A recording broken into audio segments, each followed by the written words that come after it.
back to school. I started school. Back in school again. Back at school. I'll be your teacher. Who calls the English teacher Daddy-O? Teach your children well. The teacher is teaching the golden rule.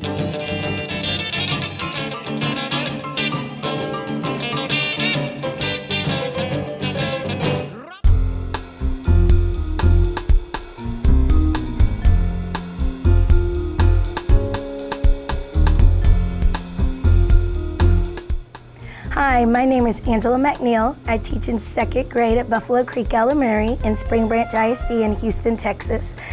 Today, I'm going to be doing a lesson that is basically reviewing for math, and it's also doing 2-digit addition. Each lesson, we begin reviewing with what we've done in the previous time before. Today, we'll be reviewing place value, and we also will be talking about comparing and ordering numbers. The students will be using the active votes in order to choose whether something is greater than or less than or equal to. Oh! Hey! What does this tell me, guys? Did everyone get it right or wrong? Yeah. What do you think? Yeah. The answer is A. You guys are correct. Also, we'll be reviewing the fact families and finding the near facts that help the students to determine which answer they're going to use for their math facts that they use. Our main objective of today's lesson is 2-digit addition. We have been using 2-digit addition with regrouping, and we use our base 10 blocks, and each student has a mat.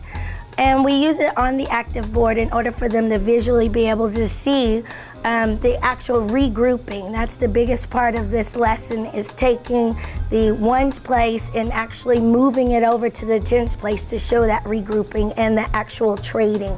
And that's helped the students. They've also used we've also used the Activboard for finding patterns on a hundredths chart.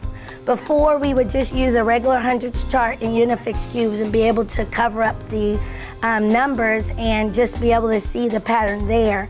But when I was able to put it up on the board and use the highlighter tool to color in each pattern, the students, the light bulb just came on and they were saying, oh, there's a color, and then there's 2 blanks, and there's a color, and there's 2 blanks, and they were able to see it. So 6 students that actually did not understand patterning before were able to be successful in this particular activity because they could see it visually, and it was different than just on the paper in front of them. We also will be working with problem solving, and the students are able to find the important words that they need in order to determine which type of operation that they want to use.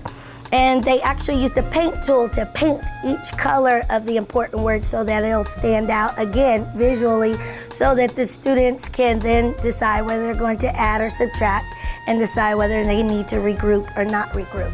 So the biggest thing for the Activboard that's been great for my students is the active votes, which I can immediately see who understands something and who does not understand something, and I can reteach based on whether the whole class understands it or not. And also the board in itself, and just being able to, students be able to pick the color they want to use and go up there, and it's just remember it and embedding in their brains what they remember and see on the board and apply it to our benchmark test or anything else that they're doing.